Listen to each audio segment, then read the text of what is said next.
arises out of several reasons. Firstly, he might probably felt like his latest work, written under the status of dementia, would not be able to live up to the standard that he previously set up for, due to his by virtue of his previous artwork, right? Or secondly, there could be a lot of social stigmatization against people with dementia, against people with ADHD, or against people with any sort of mental disorder. We say he might have internalized this thought of social stigmas into his consideration as to when he delivered his wish to his son. We say this whole process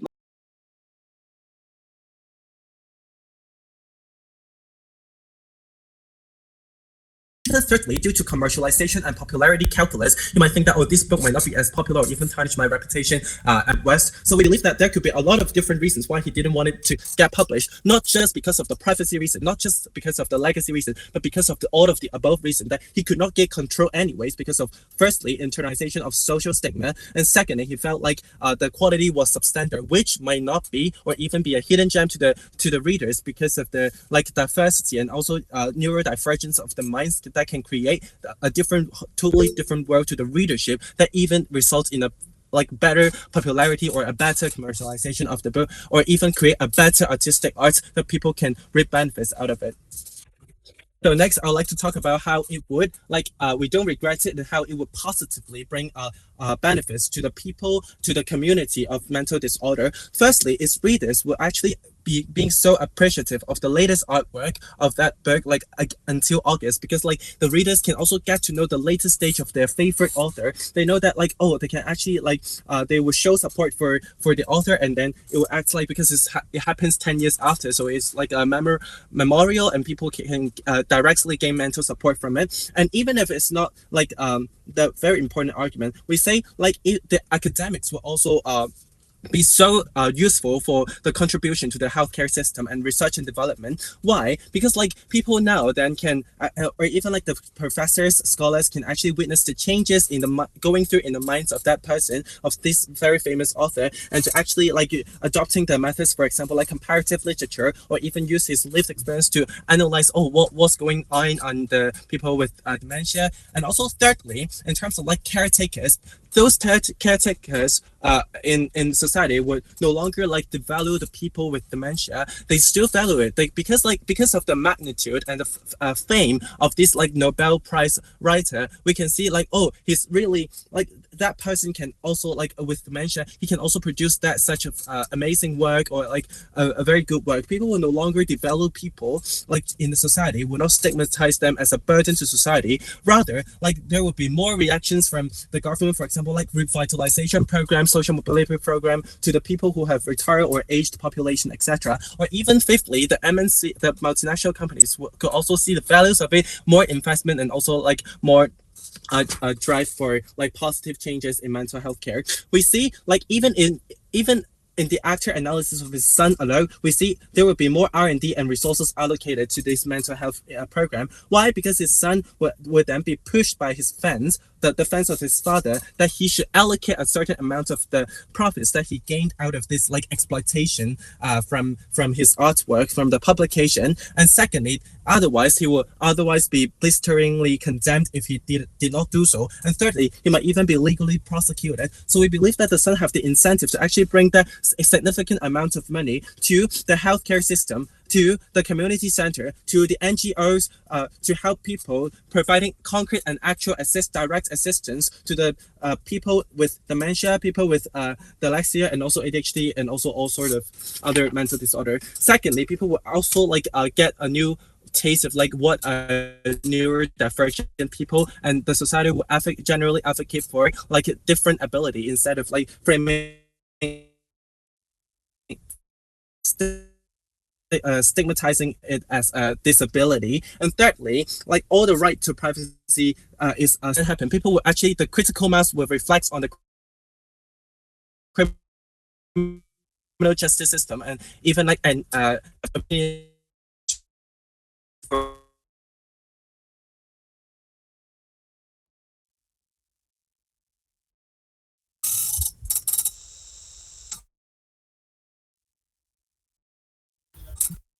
Thank you for this speech. Please note ending after 7 minute EPM. Hit here.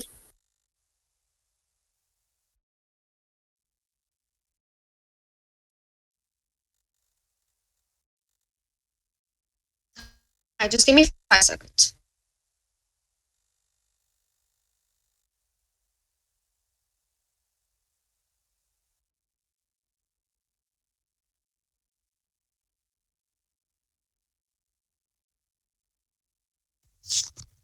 All right.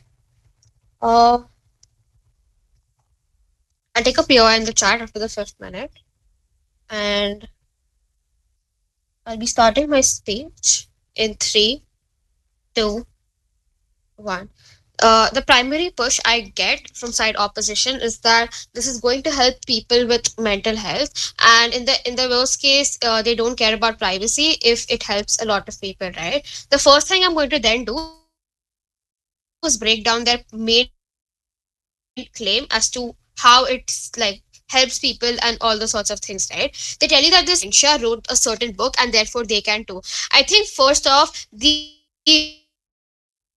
relatability factor there isn't what they claim to be, right? Because know that this author was an extremely gifted author who's won Nobel Prizes and things like that, right? Which means that they're already super famous, they've already achieved big levels of fame, etc. And for any ordinary person to feel relatable to like such a famous to an author who's already been so famous, etc., isn't a link that they have proved, right? Which is to say that I don't know why every single person with dementia will feel like they can match a Nobel Prize literature author in the first place, right? But second, I don't think that this necessarily reflects on like helps people directly with their mental health in the first place, right? Because so that people can't really like do any sort of diagnosis or like help with their mental health, etc., just by reading his book, because we don't necessarily know what it contains in the first place. And I think this is extremely inexclusive to this entire debate in the first place, because you have so many other methods nowadays for like people to get help, etc. So I think the harm that you're necessarily going to get from publishing this book is going to be so much worse, so that I really don't think that any martial impact that they can prove on somehow people with mental health being better off because of this is actually going to materialize then, right? I think two, they tell you that he might have thought that he was not good enough because he had dementia, and he must have like internalized social stigmatization, etc., right? My first response to that is that he was already an extremely famous person, which means he does know what the talent of what he's capable of, right? Which is to say that it's probably unlikely that like he would think that he has no talent, etc., but probably more likely that he knows what he has written is probably not his best, simply because he's not very aware or not as sharp as he used to be when he's written his previous works, which means he's not as sure of like his own art in the first place. But I think second, it doesn't matter why he thought his book wasn't good enough, because at the end of the day, I'm still going to tell you why the consent is super important, right? There is this huge contradiction in their case. On one hand, they tell you that they care about the mental health awareness and people feeling like they are in control of their lives, etc.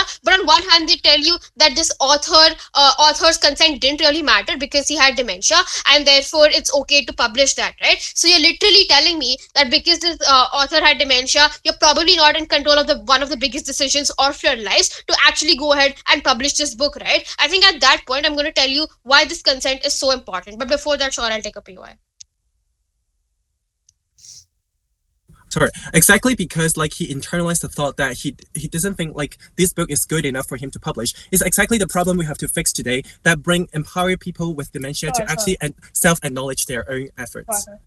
We we have no idea why he thought that his book was not good enough. It's a claim that you think he internalized this, but there is like no proof as to why he did so, right? It's probably because he didn't have enough time to work on it, or because he didn't think it was as better as previous works or anything of that sort, right? I don't think any house on this in this debate can necessarily prove why he thought that then, right? The only thing that then remains, and that's given to us in the info slide, is he explicitly told his sons that they did not have consent to go ahead and publish this, and that he wanted, and it was his will for them to then destroy it, right? I think then why consent so important, and why does the art then necessarily own the art why does the artist necessarily own the art, right? I think the first thing is that artists spend a lot of work and a lot of time writing and like going through their manuscripts and making these ideas in the first place, right? Utkarsh has already told you that this is not like other professions, right? They put a lot of themselves into this work, they put their own like a lot of their own lives into this work, etc., right? And as opposition tells you, a lot of academics are going to be looking at this,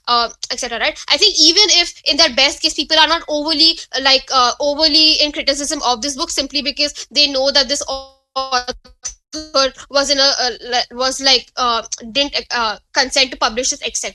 I think even then academics and like fans of this book still have like incentive to go over this book and have reviews and have opinions in their mind, right? This is harmful because one, the author did not think this was his best, so he probably does not want other people looking at his work and having opinions and criticizing it. But I think two, it's not even exactly his work, right? Because note, he only had like lots of incomplete manuscripts which were probably put together by editors, etc., which means they can't really separate what exactly was his and what was added by editors and things like that, right? Which means that he did not want for this to happen, and all the opinions that people are going to have of him aren't exactly going to be reflective in the first place. Then, right? I think at that point you are necessarily tarnishing the legacy that this artist has created for himself over the years, right? And this is necessarily harmful in this case because his artist is super famous and a lot of people know about him, so probably the sales are going to be higher because a lot of people are curious about what he wrote before he died and all the sorts of things, right? This means that he knew there would be a large probability of his reputation being tarnished. And even if it is a good book, the crux of the debate is that he did not want or he did not consent for it then to be published, right? I think at that point, when art is so representative of the artist and the artist has explicitly told you not to do so, we think it is simply a principal harm, right? Opposition's reply to this is, oh, the artist is dead, so there is no like real harm over it, right? But at the point where people are still buying his books, people like fans still grow up, he still has new readers, people still discuss about his books.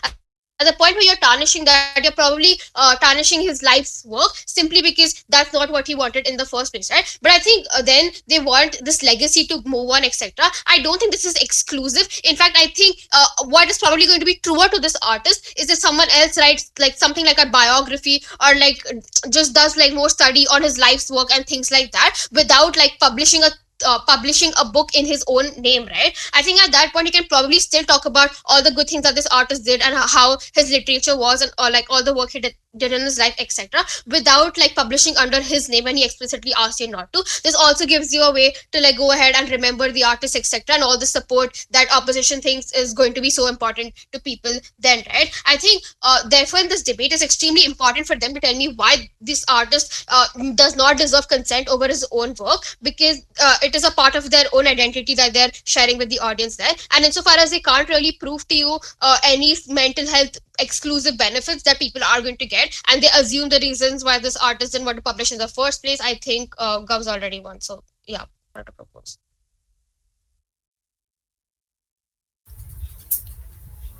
Thank you for the speech, dear Lou.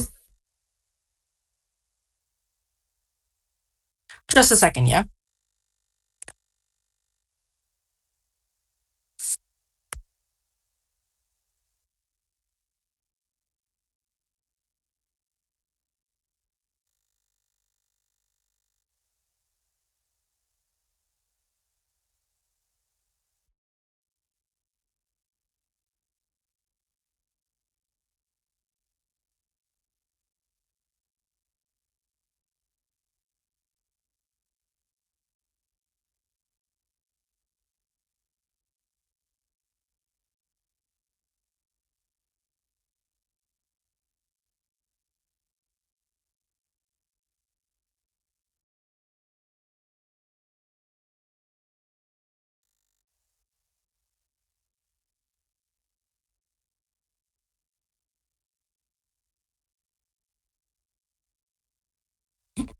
Okay. Um, Hi, my name is Maria. I'm going to be the DLO. And for POIs, it's best if you could just type it in the chat box or raise your hand or something. Okay.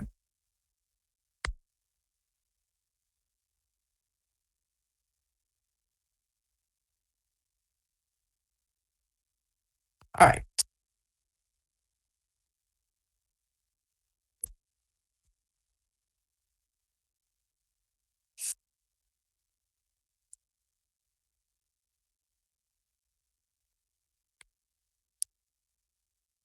Okay. Starting my speech in 3, 2, 1. Government's case and majority of their contributions, honestly, rely on the grounds that the sons had incredibly selfish desires and wished to profit off of the sales of this book. then other people like editors or publishers would want to take credit and profits out of this book and would want to maybe make a name from there for themselves or whatever, because this is a Nobel Prize author, and has a lot of credibility and whatnot.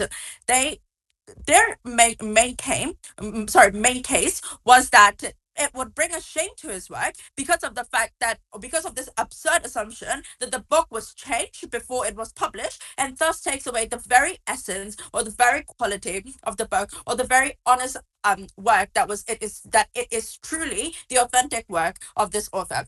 Firstly, there's honestly, like, what, like, my question is what, because nowhere in the info slide do any of these things happen, or do any of these things get mentioned. The only thing that gets mentioned in the info slide is that this author had illness already. He was then diagnosed with dementia, and then his dying wish was that to destroy all of his manuscript. Why? For the reason that he felt that they were substandard. Why did he feel that they were substandard?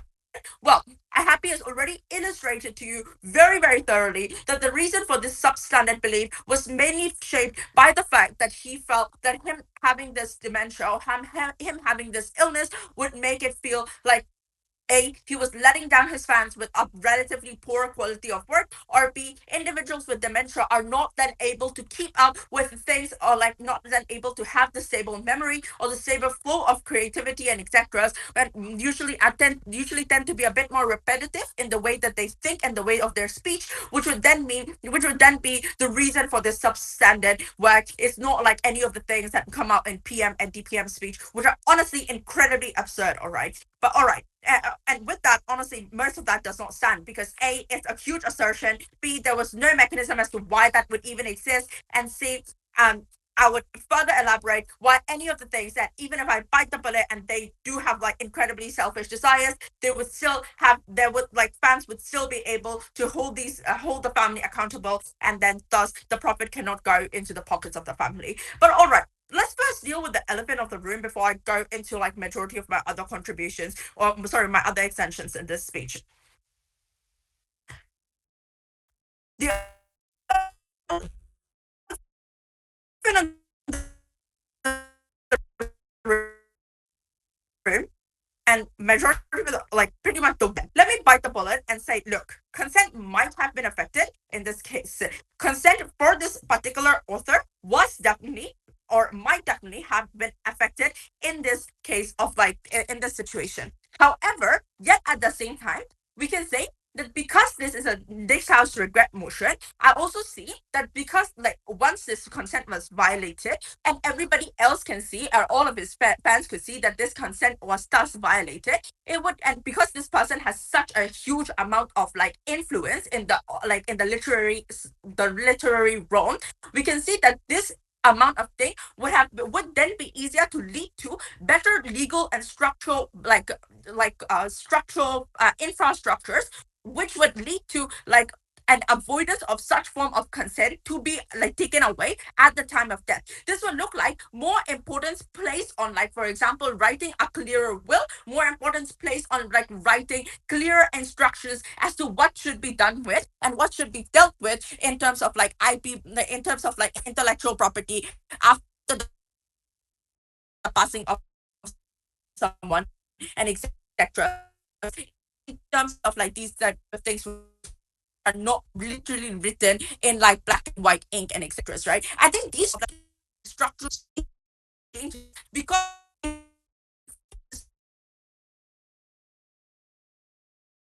one of the biggest things to win on in this debate. We win it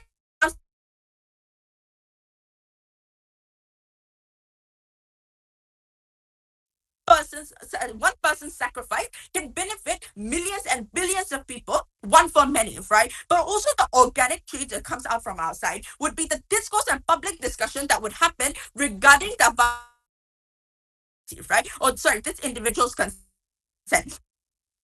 But and does the individual's consent in terms of, especially in the realm of individuals that are mentally decapacitated or mentally recognized, or legally recognized to be mentally decapacitated. I think this is a very important distinction that can exclusively happen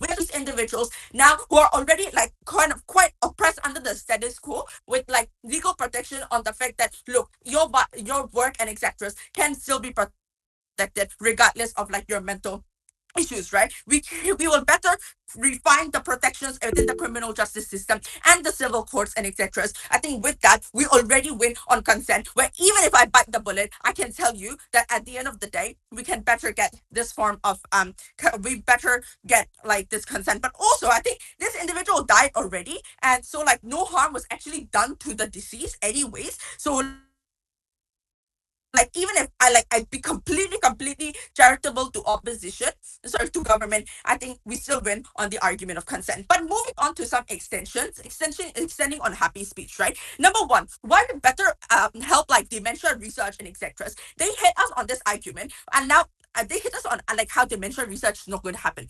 Two reasons why it is going to happen. Number one, we are better able to enrich literary discourse. So why? This would happen when people are people not talking about like an average reader, but talking about like academia and academics who are able to compare between the pre-illness and post-illness type of writing, but also able to compare from like chapter one to the last chapter to see how his work deteriorated or improved. This already also improves and can like dementia research and etc., which is an argument on utility where people are better able to understand how the work progressed over time on the illness or on how his illness worsened, which would understand how the minds of dementia individuals work in terms of like the literary scheme as well, right? This also shows like the flow of logic and the flow of thinking. I think also on the money that would go towards this is more likely to happen under opposition side of the house, where money is going to be more likely to be put towards NGOs and fundings that are going to go from the sales of these people. So any of the things that they come out here and tell you about like selfish desires and etc. is not going to stand in this debate, because fans and whatnot already have this checking mechanism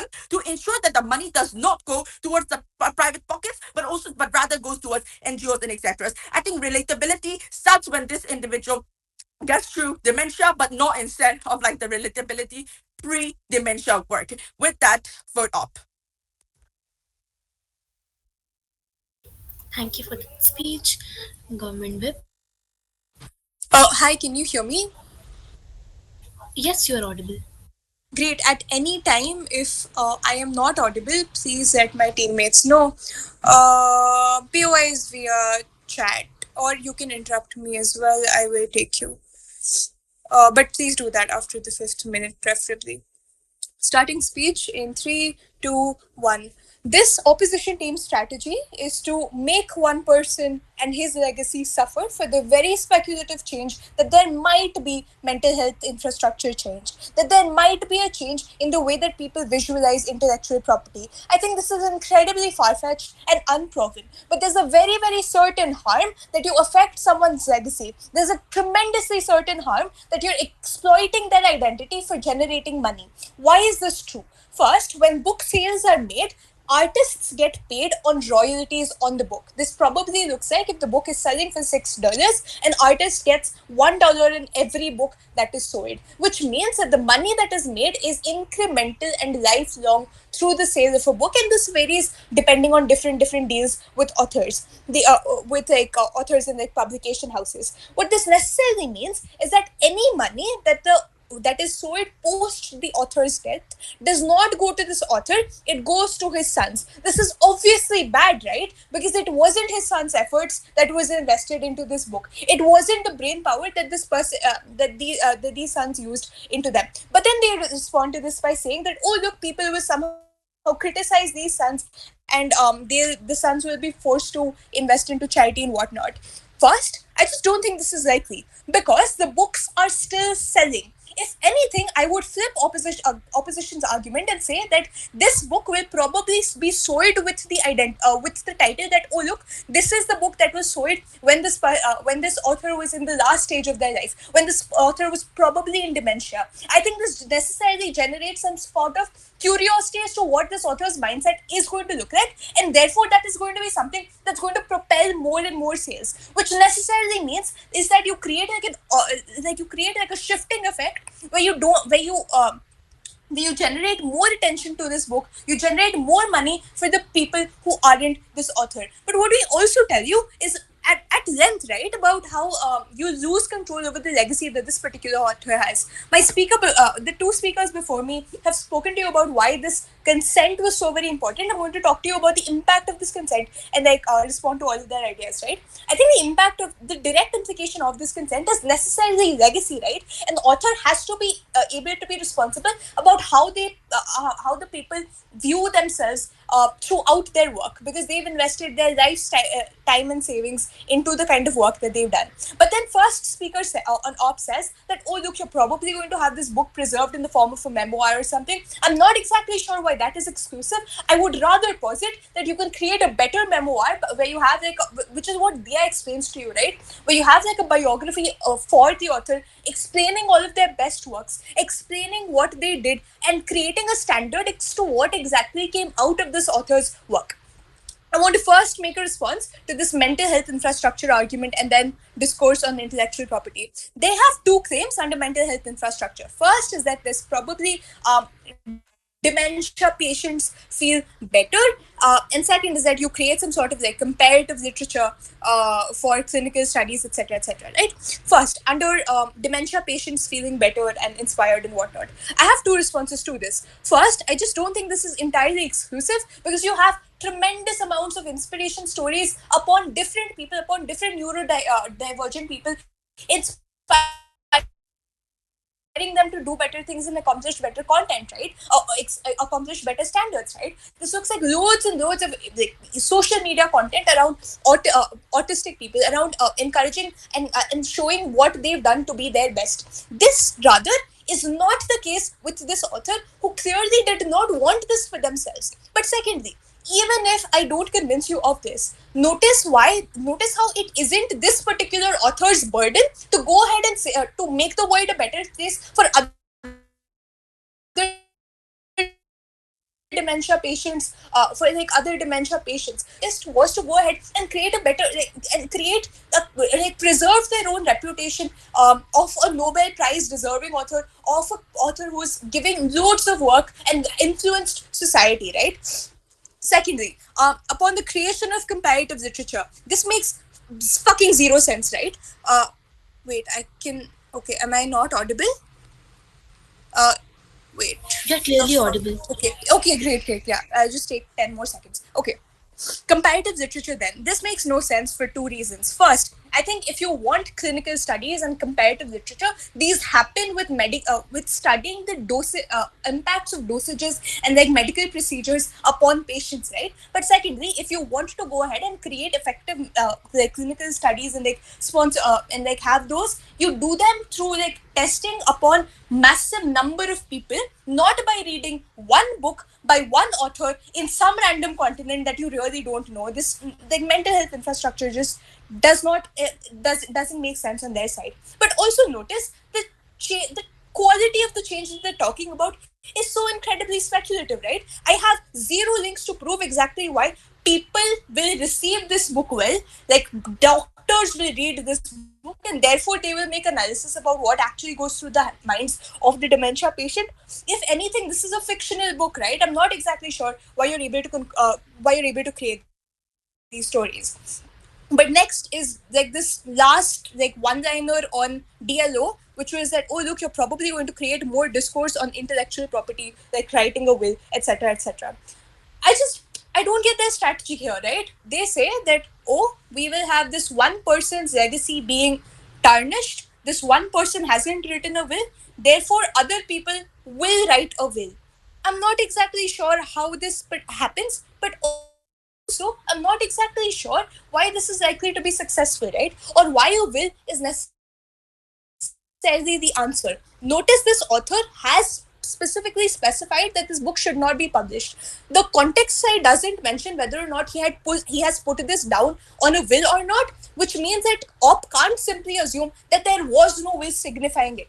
I could rather counter claim that there was probably some sort of mechanism to convey to the sons that the author really did not want this. Even then, despite these wishes, the wishes were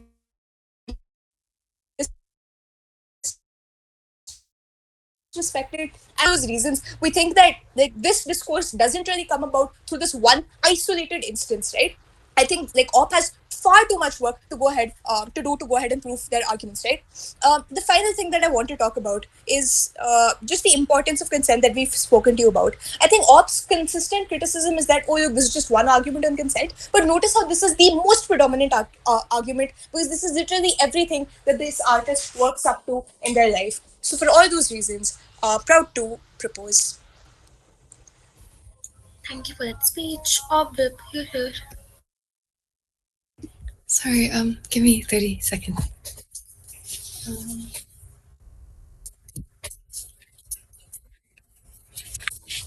Okay.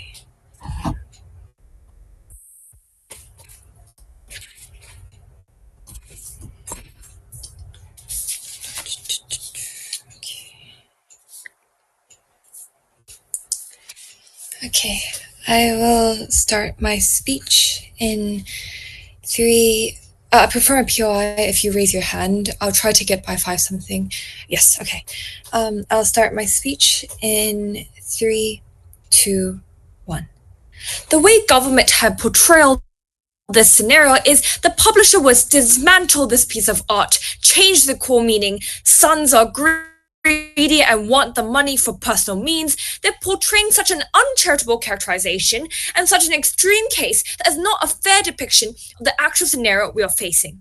They're not considering what is actually best for society through throwing away and destroying any opportunity and neglecting groups such as those with these mental disorders and completely ignorance to the essence of literature. In this speech, utility will beat principle. And now I'll explain why. But before I do that, let me make some quick rebuts. First, addressing the last speaker right before me. The third speaker had brought up 3 main points. First, the idea of mental capacity.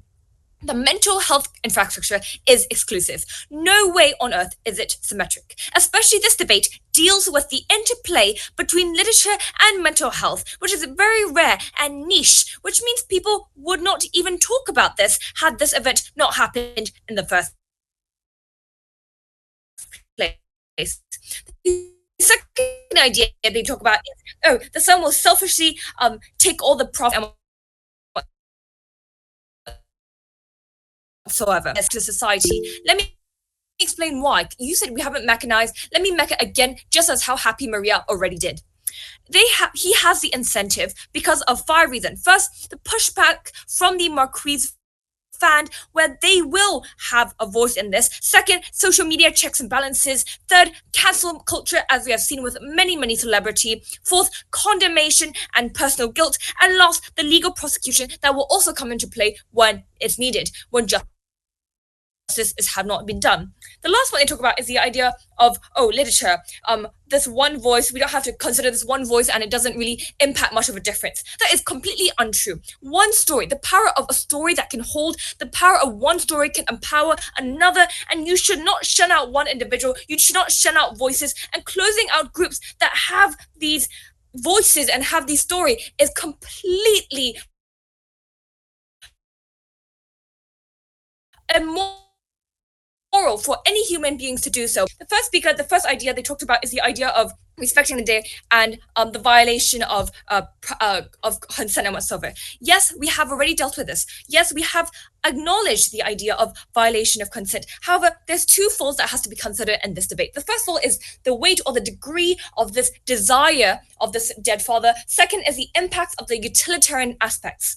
The first layer of the OS is the violation of this desire. Well, to be fair, you have to realize that this is not because of any privacy reason. It's not any significant impact. It's just a worry of not meeting this substandard. And this substandard is imposed because of the current situation of how these mental disordered people have these insecurities of how society portrays in them. And if we do allow this motion to pass by, it will only further lead to these insecurities of these people with mental disorder. And we are trying to make a change here, which government clearly have not acknowledged. And in particular, after dealing with the first layer of the weighting of this desire, the second layer is the impacts of utilitarian aspect.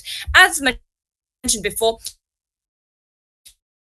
because of the publishment, the son might receive a lot of backlash, and he will do the and sensitize to do a lot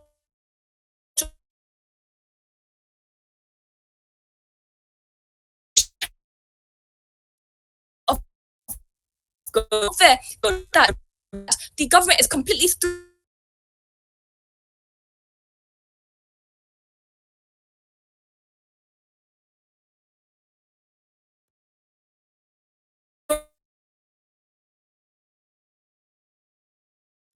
if any specified unfinished manuscript in memorial of Gabriel, it's not definite that the publisher has to break down everything that has already been written and has already been built up. Second, readers might not want to see the exact same style. They might not want to hold the exact same standard as you proclaim. All the readers might want, especially loyal fans, they just want a glimpse of the life of the writer and to understand what he has been going through his late days. You love the artist because of what the journey the artist can bring to you, and not because of once they get on some kind of second illness, you completely disregard them and cancel them out. That is such an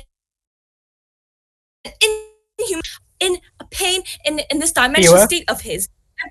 I don't interrupt me. Text me. I will try to answer if I can. I don't like vocalize. I really specify at the beginning of my speech. Please respect me as a debater. Thank you so much. So the third point I talk about is the idea of readers acknowledge the state that he was already been. So they understand that the quality work has diminished. If actually it has been, they will still have this loving favor towards this Gabriel and this writer. It is not fair to say that his reputation is completely tarnished based on this obnoxious ideology. The second speaker had brought up 2 points. The first point is the idea of that they cannot somehow connect with this Nobel Prize author. That I would like to make 2 rebuts. The first layer is precisely because it is a Nobel Prize awardee that there will be good impacts, will be exponential. And second, the benefit of publishing a book is incredible to not only all the readers, but to society as a whole. Second, yes, he is a Nobel writer-author. However, he is also someone who's diagnosed with dementia, and in itself is what is to be empowered. People with mental disorder can still do amazing work, and that is exactly what we're trying to vocalize for and advocate for, which is completely shut out by government. Last point idea is bibliography, that they suggest an alternative. Again, that's a parallel point. We can also write a bibliography, and if anything, isn't it better to have more information, have this manuscript before writing one? That actually entails more detail. And before I end my speech, I would like to explain why this is important and why we should win as the opposition. The first idea is based on the idea that these artists that have these mental disorder, they actually remove the stigma internally, and they actually are able to enjoy their artistic world a bit more. They're able to share these stories without living in fear as imposed by the government side under this motion. Secondly, they're able to have these readers better appreciate his work, understand its evolution of work and the change of mindset, and promote academic conferences and exchange of ideas. And essentially, you can understand the useful progression of dimension and further develop this research and development in this area. And lastly, and most importantly, society's view and belief once have uncured mental disorders and health, expected empowered by the society, drowns him as an individual with dementia. If we are to support this motion, we are putting bias, a discrimination act upon those with mental disorder. We're shutting them out of society, of the art they can create and the medium of expression they are to do. And what we want to do is inclusive for all, and we do not want to leave anyone behind. And for that, please vote for opposition. Thank you for that speech. Opposition to play. Here.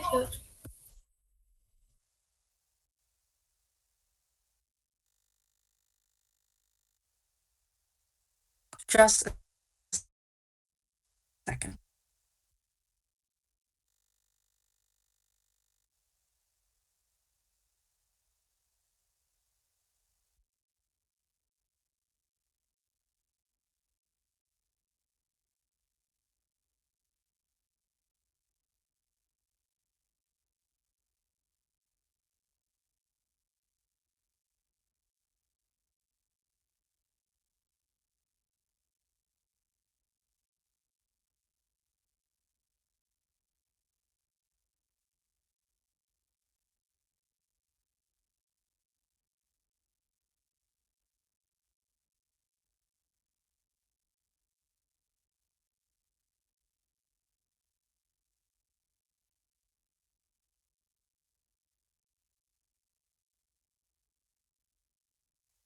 Okay.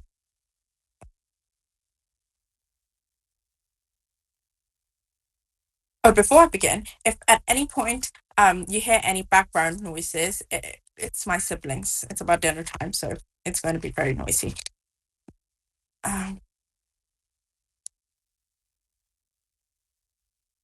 Okay. Starting my speech in 3, 2, 1. All legal disputes, public discourse, moral arguments happen after one controversial event had happened. Most change and impactful movements happen after or at the face of one person. Who the fuck would ever care about random people who are like whose consent of like what their dying wishes were would be violated? Nobody on earth, you or I, would ever care or would even bat an eye at a random person's dying wish or random person's consent.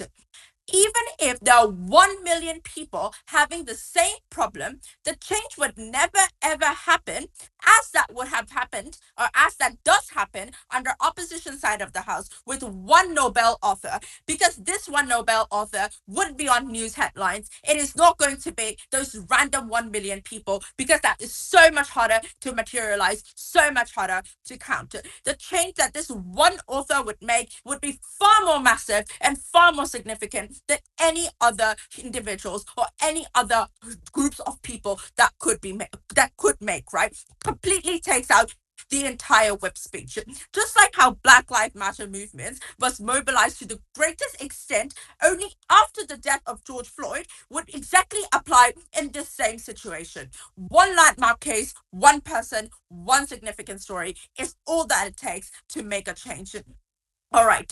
In my reply, let me take out entirely of whatever opposition is trying to bring out in this debate, right? Before that, if anything, at Gov's best case scenario, the Sun's acting so immorally, the Sun's act being so morally reprehensible would serve as a cautionary tale, reminding people not to violate consent, preventing all future harms from all future violations. This is something that exclusively happens only under our side of the house, a completely exclusive benefit that you get because this individual is able to make and able to mobilize this change. I never see any form of response from opposition on this, right? Next on the argument on like tarnishing his legacy.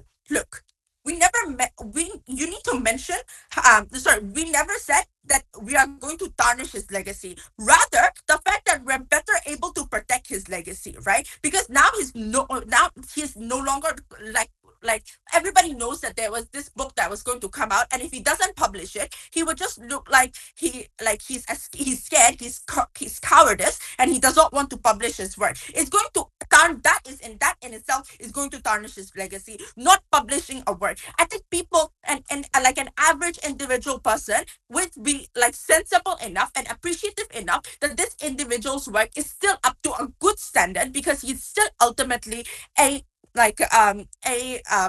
Nobel writer and Nobel author, still ultimately would create better appreciation for this work, considering he wrote this at the time of considering he wrote this when he was having dementia and whatnot.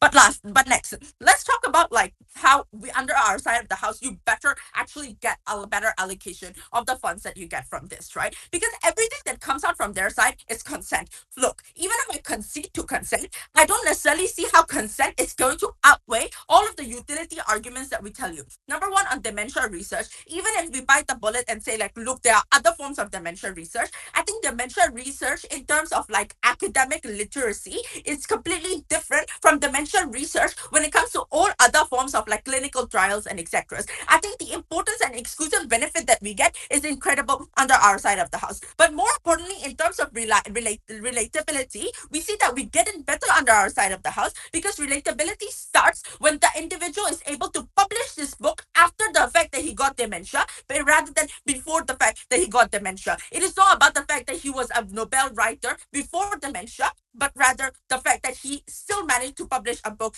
after dementia. I think with all of that, all of the government's case falls. Vote for opposition. Thank you for the speech. Government reply. Yeah. Uh, cool.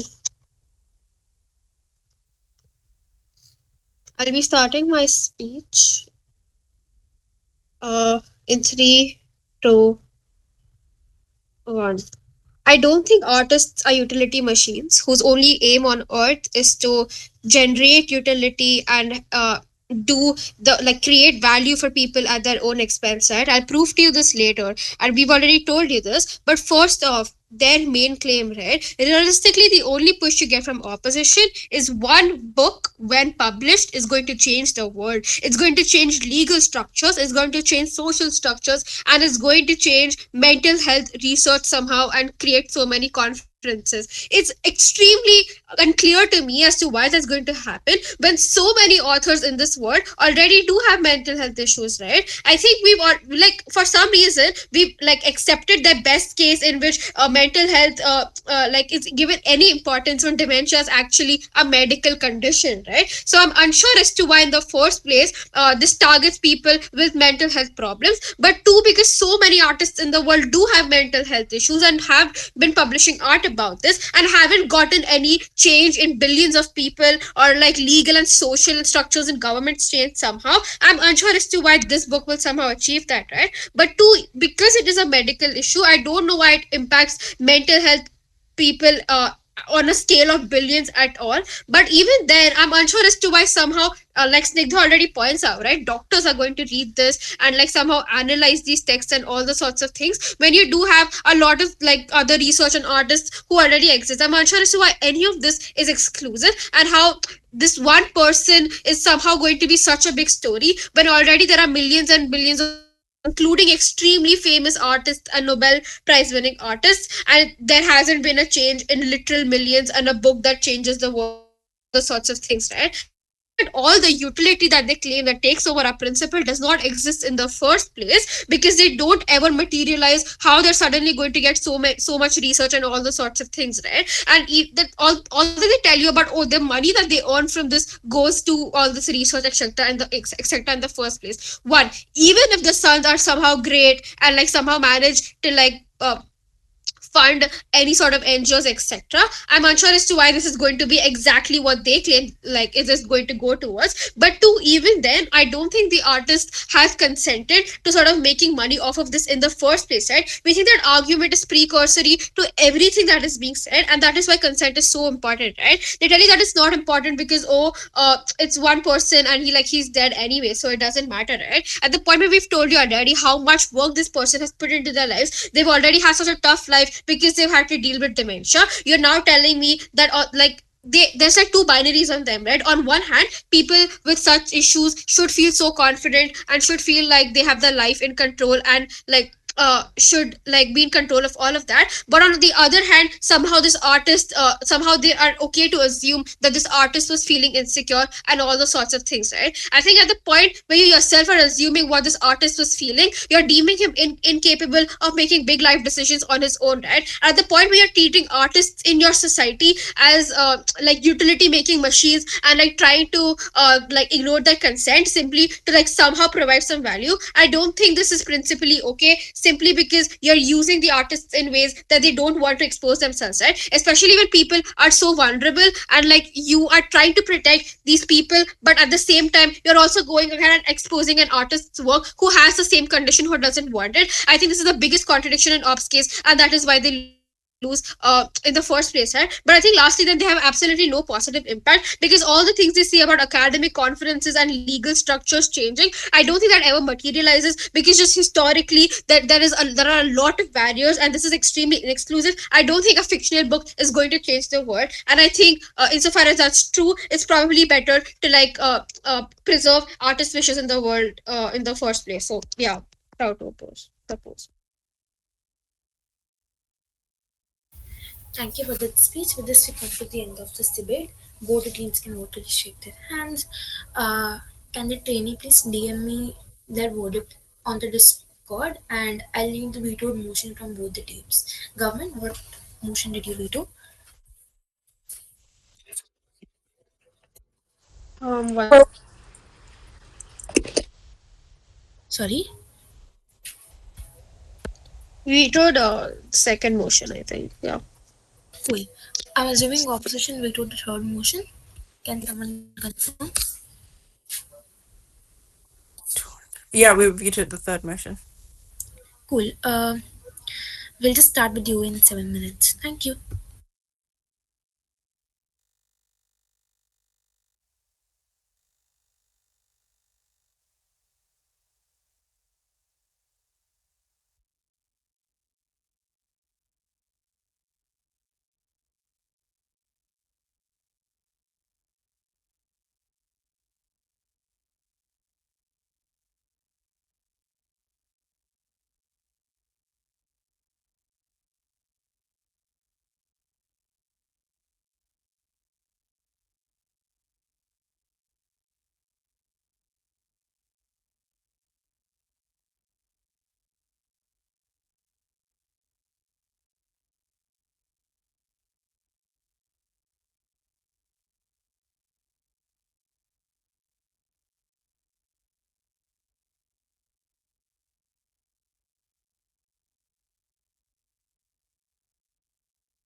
Can the trainee please DM me their verdict in the chat box on Discord before starting their OA? Thank you.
Am I audible? Hi, just to make sure, the chair, did you submit the ballot? Just to confirm, chair, did you submit the ballot? Please reply.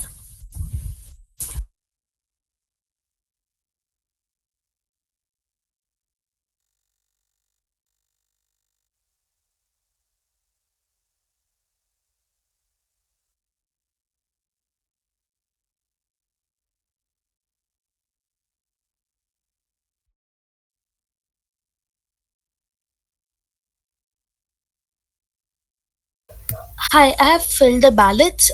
We can start with the OA of the trainee. I'll be leaving. Just text me on Discord whenever the OA is over. Thank you.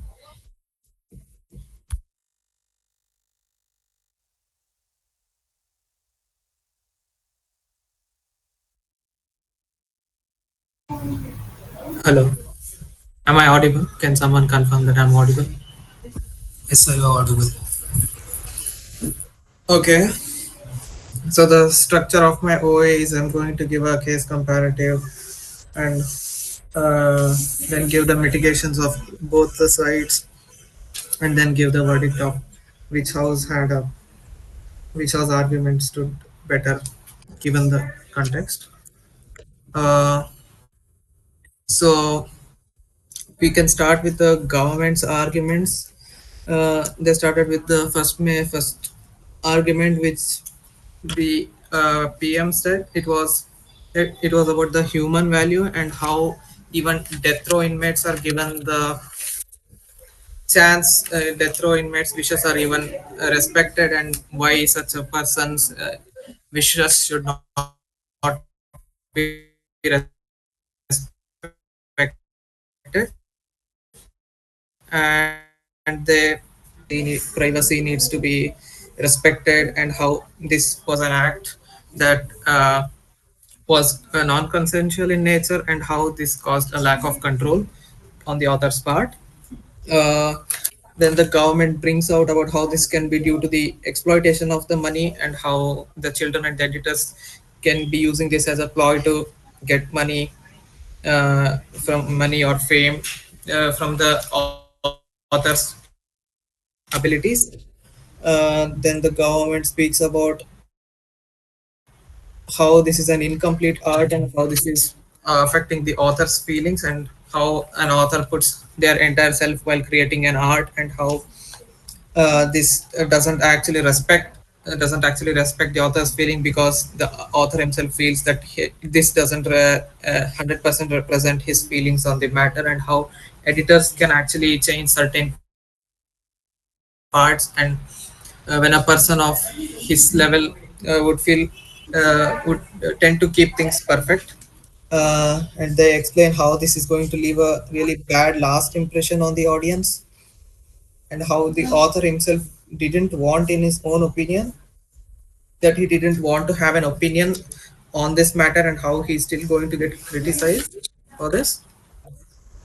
uh, the op challenges the government by saying that since the person in question is having dementia, they have the lack of ability to make a rational decision, and how these people in general aren't given those rights anyway. It's fine enough that the consent can be mitigated to some extent,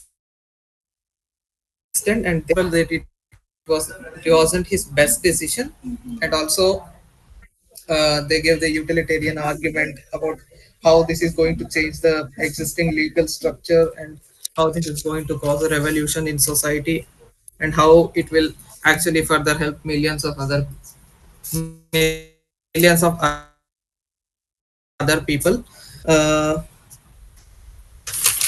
They also say that the exploitation, the entire exploitation of money by the children and the editor can be very much an assumption, since they don't really have much of an actual evidence that that was likely the intention that they had. And they say that it's possible that the audience exists, and how they are going to criticize the person in question, and how the existence of culture and the personal guilt is actually going to force and actually send over the money to mentally ill people, which wasn't exactly mechanized but was there. Uh, and then to this the Gao to this the Gao responds by saying that the utilitarian argument may not necessarily be true, and how this is going to very largely affect the person affect the author himself, and the assumption and the chances of this utilitarian actually materializing is extremely low. The Pop's major arguments later is there may be various reasons as to why the author in question felt it was a uh, substandard or for various reasons, which uh, and then they say how this can be inspiring for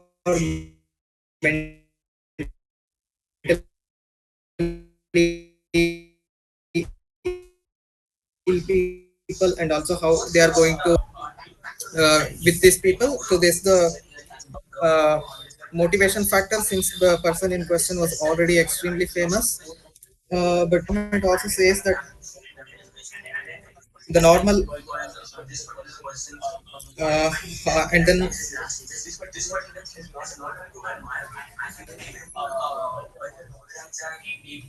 uh,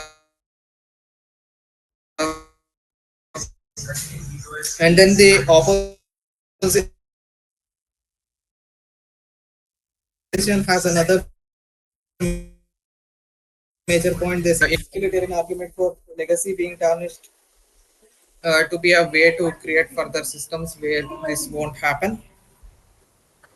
Uh, and so overall, given in a retrospective perspective, I think the op takes the case.